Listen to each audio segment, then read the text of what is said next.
Parte 1. El rifle sobre la mesa.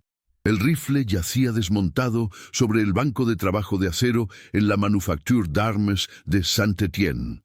Marzo de 1973. Paul Telly observaba los componentes, dispuestos en el orden preciso para su reensamblaje. Receptor, portacerrojo, palanca de 2 piezas, varilla de unión del gatillo, alojamiento del cargador. A su alrededor, la maquinaria del arsenal zumbaba en su segundo turno. Tornos cortando cilindros para cañones, prensas, estampando mitades de receptores e inspectores de calidad, verificando tolerancias con calibradores. Telly había sido ingeniero jefe aquí durante 8 años. Había supervisado la producción del rifle MAS-49, el subfusil MAT-49 y modificaciones a sistemas existentes. Este proyecto era distinto. El ejército francés había emitido un requerimiento: crear un rifle con un cañón de 19, 3 pulgadas que midiera menos de 30 pulgadas en total. El diseño convencional no podía lograrlo. Las matemáticas no cuadraban. Tomó el receptor.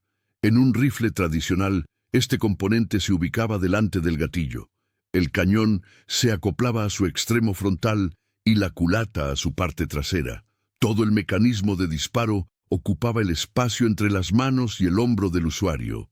Este esquema había sido el estándar desde la década de 1840, perfeccionado a través de un siglo de iteración de ingeniería.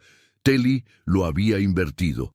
El receptor ahora se situaba detrás del gatillo, apoyado contra el hombro de quien disparaba. El gatillo se conectaba mediante una varilla de unión, una simple barra metálica que recorría la longitud de lo que normalmente sería la culata. Cuando se presionaba el gatillo, la varilla transmitía ese movimiento hacia atrás, liberando el mecanismo de disparo. Esta configuración tenía un nombre: Bullpup. El EM-2 británico, los diseños soviéticos de Korobov, prototipos experimentales estadounidenses. Todos lo habían intentado. Ninguno había entrado en producción total. Los desafíos eran constantes: ergonomía incómoda, mecanismos de gatillo complejos y ventanas de expulsión demasiado cerca del rostro del usuario. Pero la ventaja espacial era innegable. Telly midió el prototipo. Longitud total, 757 milímetros. Longitud del cañón, 488 milímetros. La relación no tenía precedentes para un rifle de servicio. Este diseño compacto cabría dentro del vehículo de combate de infantería AMX-10P, donde los elementos se sentaban hombro con hombro en un espacio diseñado para subfusiles. El ejército francés necesitaba esta capacidad. La doctrina de la OTAN enfatizaba la movilidad mecanizada, personal transportado en vehículos blindados que solo desembarcaba cuando era necesario. Pero los rifles existentes eran demasiado largos. No era posible moverse eficientemente dentro de los vehículos cargándolos.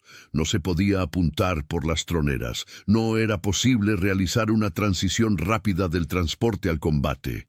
Telly reensambló el grupo del receptor, deslizando el portacerrojo en sus rieles. La palanca de retroceso retardado encajó en su posición, un componente pequeño y mecanizado con precisión que definiría la operación de todo el sistema. Bloqueó el alojamiento del mecanismo del gatillo en su lugar y conectó la varilla de unión. El rifle tomó forma.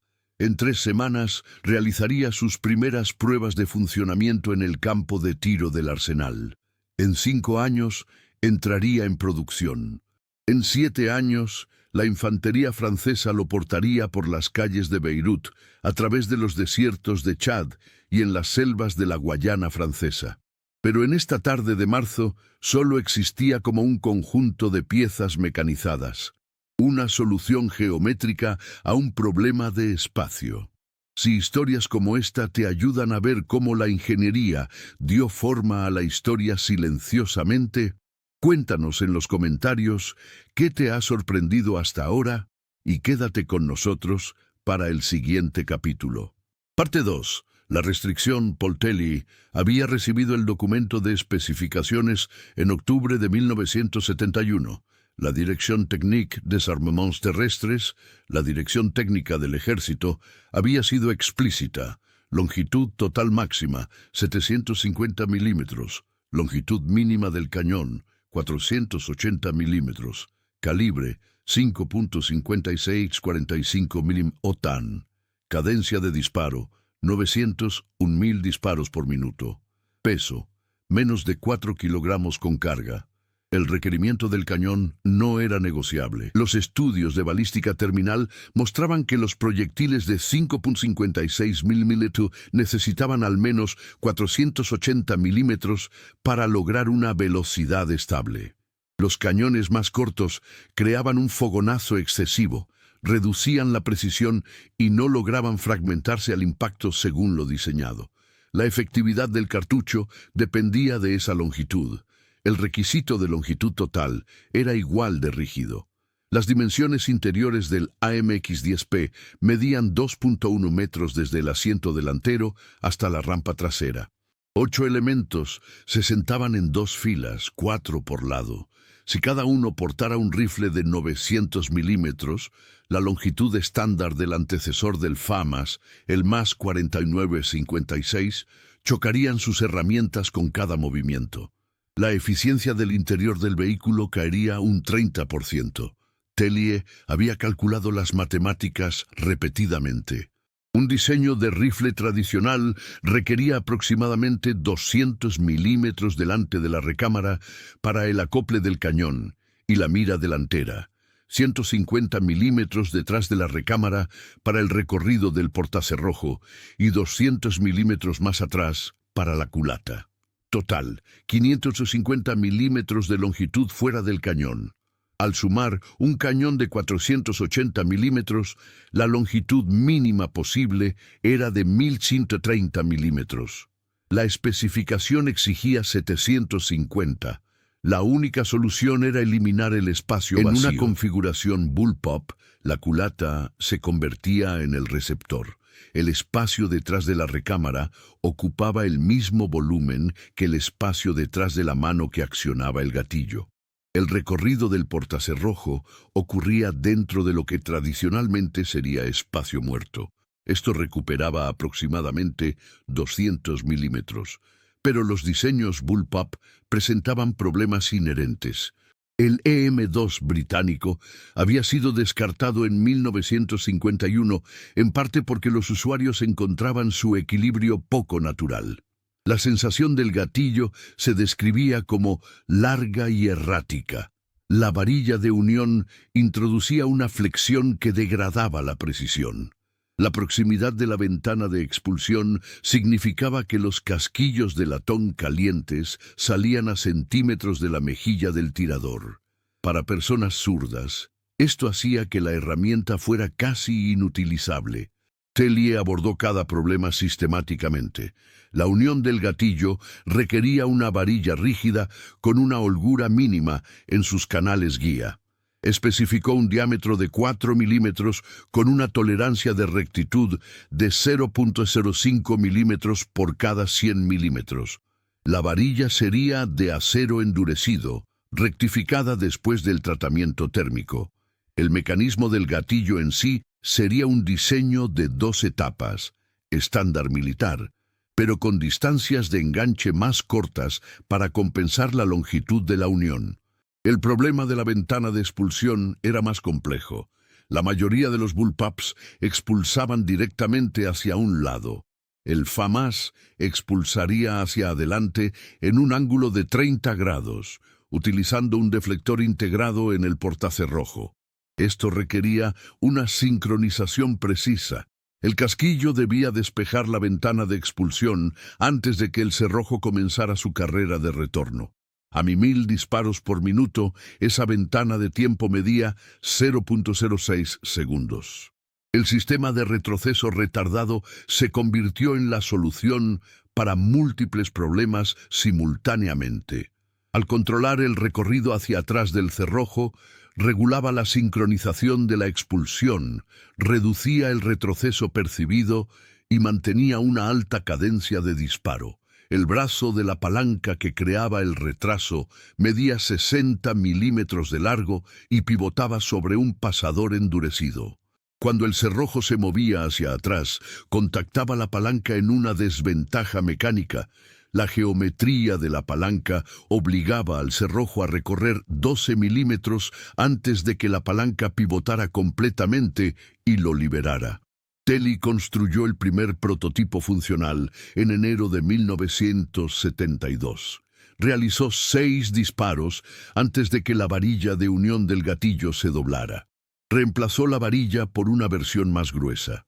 El segundo prototipo realizó 200 disparos antes de que la palanca de retroceso retardado se fracturara en su punto de pivote.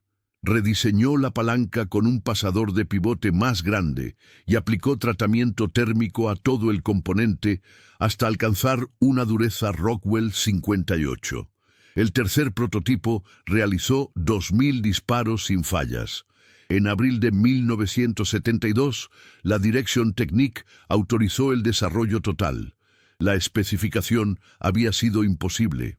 Telly la hizo posible eliminando el supuesto de que el receptor de un rifle debía situarse delante de su gatillo. Parte 3. El mecanismo. La palanca de retroceso retardado medía 60 milímetros desde el punto de pivote hasta la superficie de contacto. Estaba mecanizada a partir de una sola pieza de acero tratada térmicamente y rectificada.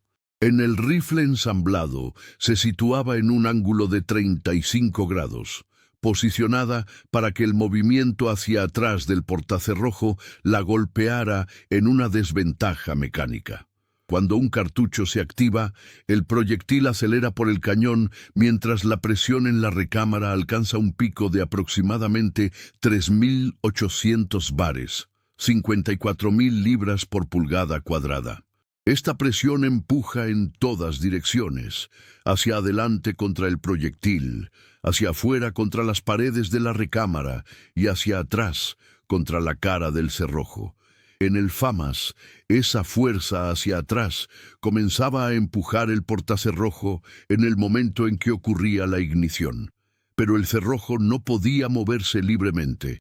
Mientras viajaba hacia atrás, una superficie de leva en el portacerrojo contactaba el brazo de la palanca. La geometría de la palanca creaba resistencia.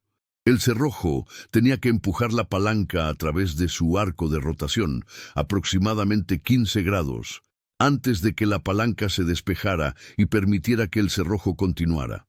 Este retraso duraba 0.03 segundos. Durante ese intervalo, la presión en la recámara caía desde su pico hasta aproximadamente 800 bares. El proyectil salía del cañón. La presión de los gases se disipaba. Para cuando la palanca se despejaba y el portacerrojo se movía libremente, la presión había caído a niveles seguros para el proceso de extracción. La superficie de contacto de la palanca mostraba patrones de desgaste tras un uso prolongado. El equipo de Telly fotografió estos patrones en intervalos de 500 disparos. El desgaste era constante, predecible y contenido en una zona de 4 milímetros. Esto indicaba una distribución de carga adecuada. La palanca no estaba fallando. Funcionaba como una superficie de desgaste controlada con precisión. El diseño de 2 piezas era crítico. La palanca en sí era un componente. El pasador que la sujetaba era otro.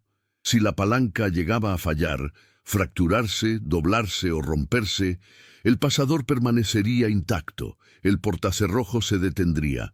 El rifle dejaría de operar inmediatamente en lugar de experimentar un incidente catastrófico por apertura prematura.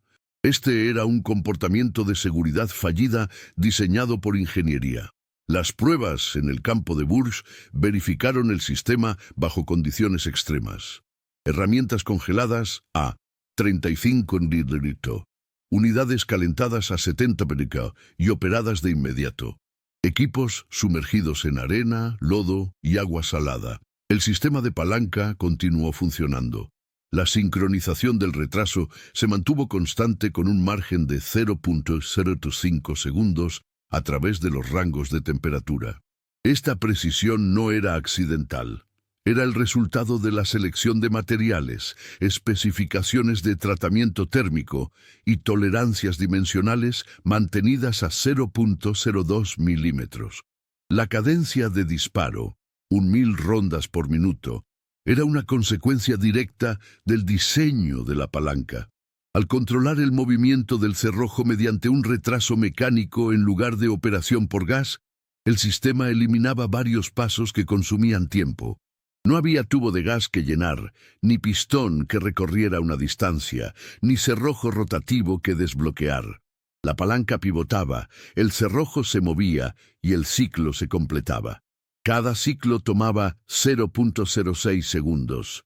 Esta velocidad creó requisitos de entrenamiento. Un cargador de 25 cartuchos se vaciaba en 1.5 segundos en modo automático total. El personal debía aprender un control del gatillo a un nivel no requerido con rifles de disparo más lento. El ejército francés desarrolló ejercicios específicos, ráfagas de 2 disparos, de 3 y fuego automático controlado. La capacidad del rifle excedía la mayoría de los requerimientos tácticos, lo que significaba que la moderación se convirtió en una prioridad de entrenamiento. El patrón de expulsión era igualmente preciso. Los casquillos salían hacia adelante y a la derecha en un ángulo de 30 grados, recorriendo aproximadamente 2.5 metros antes de caer. Este patrón resultaba del ángulo de la ventana de expulsión y la energía de rotación del casquillo al salir de la recámara. Telly había calculado esta trayectoria para asegurar que los casquillos despejaran el cuerpo del rifle sin golpear el rostro del usuario o la propia estructura de la herramienta. Para usuarios zurdos, la solución fue un portacerrojo modificado con un deflector invertido. Esto requería una instalación a nivel de armería, no algo que un elemento pudiera cambiar en el campo. El portacerrojo modificado redirigía los casquillos hacia adelante y a la izquierda, manteniendo el mismo ángulo de 30 grados y la distancia de 2.5 metros. El ejército francés finalmente estandarizó la expulsión por el lado derecho, entrenando a los elementos zurdos para operar como diestros en su lugar. La palanca de retroceso retardado, más pequeña que un dedo humano, controlaba todo esto. Regulaba la sincronización, controlaba la presión, mantenía la cadencia de disparo y aseguraba una operación segura ante extremos ambientales. Cada otro componente del FAMAS existía para apoyar lo que esta palanca hacía posible. La capacidad total de un rifle en un formato compacto. ¿Crees que esta elección de diseño era inevitable o fue una apuesta arriesgada en su momento? Comparte tu opinión en los comentarios y pasa esta historia a alguien que disfrute entender cómo funcionan realmente las cosas. Parte 4. Perfeccionamiento mediante pruebas. La primera serie de producción de 500 rifles comenzó en noviembre de 1976. Cada unidad fue sometida a pruebas de presión con 3 cartuchos cargados al 30% de sobrepresión, 4.940 bares en lugar de los 3.800 estándar. Si un receptor iba a fallar, lo haría durante las pruebas de resistencia y no en manos de un elemento. 17 unidades mostraron microfisuras en el alojamiento del gatillo y fueron descartadas. Las 483 restantes pasaron a la Dirección de Evaluación del Ejército francés. Las pruebas de campo comenzaron en el campamento militar de Canjuers, en el sureste de Francia. Unidades de nivel sección realizaron ejercicios de fuego real, maniobras de movimiento, cambios de cargador bajo presión de tiempo, disparos desde troneras de vehículos y operaciones nocturnas. Después de 2 semanas, los informes de acción identificaron problemas constantes. La presión necesaria en el gatillo promediaba los 6.2 kilogramos, significativamente más pesada que los 4.5 kilogramos especificados. La varilla de unión se atascava en sus canales guía a ciertas temperaturas. El equipo de Telly rastreó el problema hasta la expansión térmica. A 40 Celsius, los canales guía de polímero se expandían lo suficiente para crear fricción contra la varilla. La solución fue reducir el diámetro de la varilla en 0.15 milímetros e incrementar la holgura del canal guía en la misma medida. Esto creó un ajuste más holgado, pero funcional en todos los rangos de temperatura. La confiabilidad del cargador era inconsistente. El FAMAS utilizaba un cargador recto de 25 cartuchos, más estrecho que los cargadores curvos comunes en otros rifles de 5,56 mm. Este diseño recto era necesario para la configuración bullpup. Los cargadores curvos creaban ángulos de inserción incómodos, pero el diseño recto aumentaba los requisitos de presión del resorte. Algunos cargadores fallaban al alimentar los últimos 3 cartuchos de manera confiable. Se revisó el diseño del resorte del cargador. Los resortes originales se fabricaban con alambre de 1 milímetro y 12 vueltas por cada 25 milímetros. La revisión utilizó alambre de 1.2 milímetros con 10 vueltas por cada 25 milímetros. Menos vueltas, alambre más grueso y mayor fuerza de compresión. La confiabilidad del cargador mejoró al 99.7%, aceptable para los estándares militares. El asa de transporte, que también servía como base para la mira, mostraba una tendencia a aflojarse tras disparos repetidos. Este era un problema de resonancia. La frecuencia de vibración del rifle durante el fuego automático coincidía con la frecuencia natural de los tornillos de sujeción del asa. Con el tiempo, la vibración aflojaba las roscas. La solución fue añadir arandelas de presión bajo cada cabeza de tornillo y aplicar un compuesto bloqueador de roscas durante el ensamblaje. Las pruebas de precisión revelaron una característica inesperada. Desde un apoyo de banco a 100 metros, el FAMAS agrupaba los disparos en un círculo de 4 centímetros, adecuado para uso militar pero no excepcional. Sin embargo, al disparar desde posiciones de pie o de rodillas, los grupos se cerraban a 3.2 centímetros.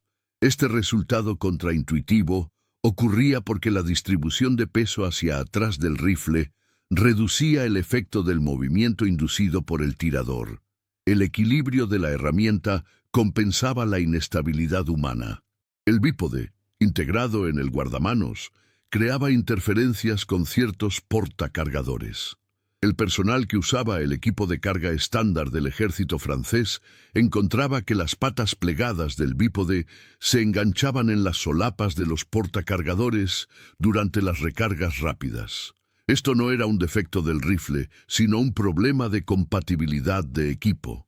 El ejército revisó las especificaciones de su equipo de carga para adaptarse a las dimensiones del FAMAS. Las pruebas ambientales en Bourges sometieron a los rifles a ciclos de desgaste acelerado. Una unidad se operó continuamente hasta fallar. 22.000 disparos antes de que la garganta del cañón se erosionara más allá de los estándares de precisión aceptables. Otra fue congelada, descongelada y operada repetidamente durante 3 semanas. Una tercera fue expuesta a niebla salina durante 72 horas y luego utilizada sin limpieza previa. Todas continuaron funcionando dentro de las especificaciones. La palanca de retroceso retardado mostró patrones de desgaste constantes en todas las unidades de prueba. Después de 10.000 disparos, la superficie de contacto de la palanca se había desgastado aproximadamente 0.08 milímetros. A este ritmo, la palanca requeriría reemplazo después de 50.000 disparos, muy dentro de la vida útil esperada del rifle. El desgaste era predecible, medible y no crítico. Para marzo de 1977, la Dirección de Evaluación había recopilado datos de 156.000 disparos realizados con 483 rifles de prueba. Su conclusión: el FAMAS cumplía o excedía todos los requisitos especificados. La configuración bullpup Inicialmente vista con escepticismo por los oficiales de infantería tradicionales, había demostrado ser funcionalmente sólida. El sistema de retroceso retardado era confiable. Las dimensiones compactas eran tácticamente ventajosas. En agosto de 1977, el ejército francés emitió su orden de adopción. El FAMAS reemplazaría al MAS 4956 como el rifle de infantería estándar. La producción escalaría a 30.000 unidades por año. La geometría de Paul Telly se había convertido en doctrina militar francesa. Parte 5. Entendiendo el compromiso. La configuración Bullpup no fue una elección estética. Fue una solución forzada ante un requerimiento imposible. Esta distinción es importante porque explica cada compromiso integrado en el FAMAS. Los diseños de rifles tradicionales evolucionaron durante 150 años para optimizar la ergonomía humana. El gatillo se situaba cerca del centro de gravedad. La culata se extendía detrás del mecanismo, distribuyendo el retroceso en el hombro del usuario. Las miras se montaban sobre el eje del cañón, creando una imagen de puntería intuitiva. Este esquema no era arbitrario. Representaba el refinamiento acumulado de millones de disparos e incontables iteraciones de diseño. El Bullpup abandonó este refinamiento. Al mover el mecanismo hacia atrás, desplazó el centro de gravedad aproximadamente 15 centímetros hacia la parte posterior. El gatillo ya no conectaba directamente con el fiador. Lo hacía a través de una varilla de unión, introduciendo complejidad mecánica y posibles puntos de falla. La ventana de expulsión se movió cerca del rostro del tirador. La palanca de carga se volvió ambidiestra por necesidad, ya que no existía un lado exterior claro en la herramienta. Estas no eran fallas. Eran las consecuencias inevitables de priorizar la reducción de longitud sobre la optimización ergonómica. Telly lo entendió desde el principio. La especificación exigía un rifle de 750 milímetros. La física y la geometría ofrecían un solo camino para lograrlo, y ese camino requería aceptar ciertos sacrificios. La palanca de retroceso retardado existía porque la configuración Bullpup hacía que la operación por gas fuera poco práctica. En un rifle accionado por gas, un tubo va desde el cañón hasta el portacerrojo, canalizando gas para impulsar la acción. Este tubo ocupa espacio. En un diseño tradicional, ese espacio está sobre el cañón, dentro del guardamanos. En un Bullpup, ese espacio no existe. El cañón se extiende casi hasta la parte trasera del receptor. Telly podría haber usado un sistema de pistón de carrera corta, donde el gas actúa sobre un pistón que golpea el portacerrojo. Pero esto añadía peso y complejidad. La solución de retroceso retardado era mecánicamente más simple. Dejar que el cerrojo se moviera libremente, pero retrasar su movimiento el tiempo justo para que la presión cayera. La palanca era el mecanismo mínimo necesario para lograr este retraso. La cadencia de 1000 disparos por minuto no fue un objetivo de diseño, sino un efecto secundario. Al eliminar el tiempo de recorrido del sistema de gas, el sistema de retroceso retardado completaba su ciclo más rápido que otros rifles comparables. El FN FAL disparaba a 650 rondas por minuto. El M16A1 a 800. El FAMAS lo hacía a 1000. No porque el personal necesitara esa velocidad, sino porque el mecanismo operaba con esa eficiencia. Esta alta cadencia creó el problema de la capacidad del cargador. Un cargador de 30 cartuchos sería proporcionalmente más largo que uno de 25, aumentando ligeramente la longitud total del rifle. La especificación exigía 750 milímetros. Un cargador de 30 cartuchos añadiría 18 milímetros. Por ello, el FAMAS usó cargadores de 25 y el personal aprendió a gestionar su suministro en consecuencia. La limitación de la expulsión por el lado derecho era igualmente geométrica. Los rifles Bullpup expulsan cerca del rostro del usuario. Una expulsión ambidiestra requiere un sistema de expulsión hacia adelante, complejo y pesado, o un portacerrojo intercambiable en el campo. El FAMAS usó inicialmente un sistema intercambiable, pero luego estandarizó la expulsión derecha cuando se comprobó que entrenar a los zurdos para disparar como diestros era más sencillo que mantener inventarios dobles de portacerrojos. Cada característica del FAMAS se remontaba al requisito de longitud. El asa de transporte existía porque una mira montada en la parte trasera no era factible. El bípode se integró en el guardamanos porque no había otro lugar donde montarlo. El guardamonte del gatillo era sobredimensionado porque los guantes de invierno eran equipo obligatorio y no había margen de error en el manejo manual. Nada era estilístico, todo era necesario. Esto fue lo que hizo significativo al FAMAS. Demostró que un rifle Bullpup podía funcionar de manera confiable en el servicio militar, no de forma perfecta ni ideal, sino adecuada.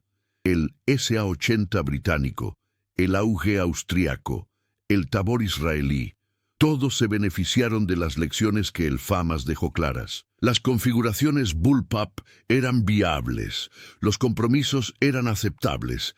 Telly no inventó el Bullpup, demostró que funcionaba. Parte 6. Lo que significó el FAMAS entró en servicio pleno con el ejército francés en 1980.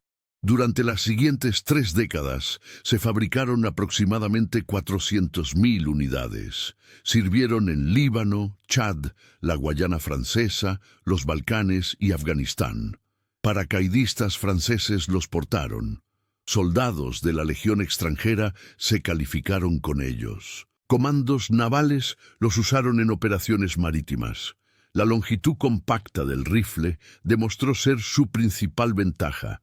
En operaciones urbanas, donde el personal se movía por umbrales, subía escaleras y maniobraba en espacios cerrados, los 757 milímetros eran mediblemente superiores a los 900 milímetros de los rifles convencionales. Los informes tras el despliegue en Líbano en 1982 destacaron específicamente esta ventaja. Era posible pasar de un vehículo al interior de un edificio sin que la herramienta resultara estorbosa. Pero los compromisos persistieron. El accionamiento del gatillo, incluso tras los ajustes, se describía como adecuado pero no excelente. La expulsión por la derecha siguió siendo una limitación. Aproximadamente el 12% del personal francés era zurdo y tuvo que adaptarse.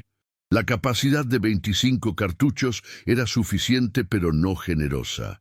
La alta cadencia de disparo exigía un control disciplinado que no todos dominaban por igual. Otras naciones observaron estas características.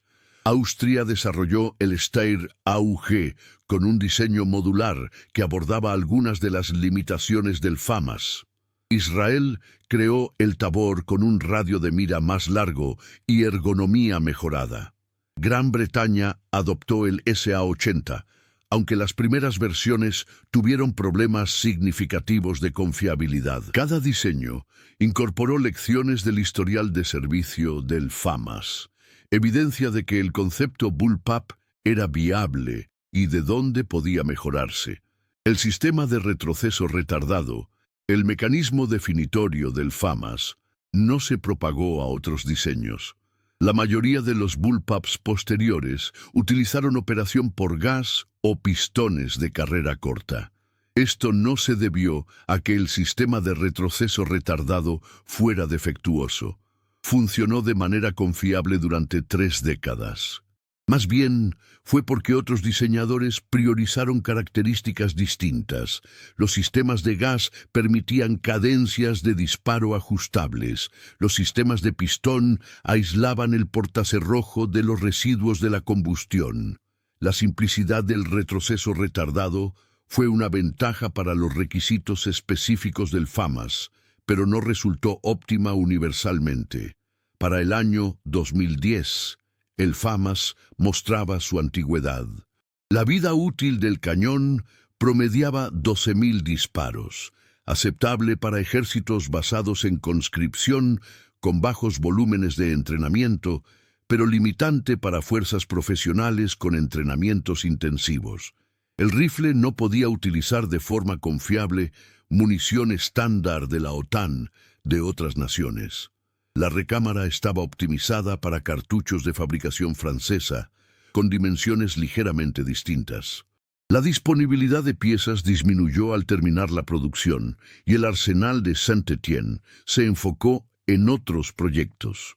En 2016, el ejército francés anunció que el FAMAS sería reemplazado por el Heckler & Koch HK-416, un rifle de diseño convencional operado por gas.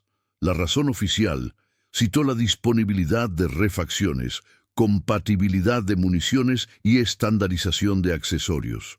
El HK-416 medía 880 milímetros con la culata extendida, 130 milímetros más largo que el FAMAS. Las dimensiones interiores de los vehículos ya no eran el factor restrictivo que fueron en 1971.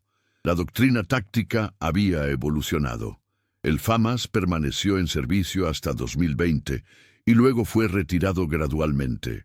Tras 40 años, su servicio operativo terminó, pero su influencia persistió. Había demostrado que un rifle bullpup podía servir como la herramienta principal de infantería de una potencia militar.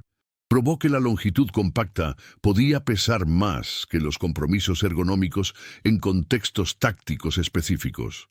Mostró que el retroceso retardado era un sistema operativo viable para uso militar. Paul Telly se retiró del arsenal de Saint-Étienne en 1989. Para entonces, el FAMAS llevaba 13 años en producción y había sido portado por cientos de miles de soldados franceses. El rifle que diseñó no fue revolucionario, no introdujo nuevos materiales, propelentes o sistemas de puntería. Fue una solución geométrica a un problema espacial, ejecutada con precisión y desplegada con éxito a gran escala. Ese fue su legado, la prueba de que las restricciones de ingeniería, bien comprendidas, pueden convertirse en diseños funcionales. El FAMAS funcionó porque Telly aceptó lo que la configuración bullpup exigía y diseñó cada otro componente para acomodarse a esas demandas. El rifle fue la restricción hecha materia. Si disfrutas de historias tranquilas y reales sobre cómo la ingeniería dio forma al mundo, suscríbete al canal, deja un like y cuéntanos desde qué país nos estás viendo.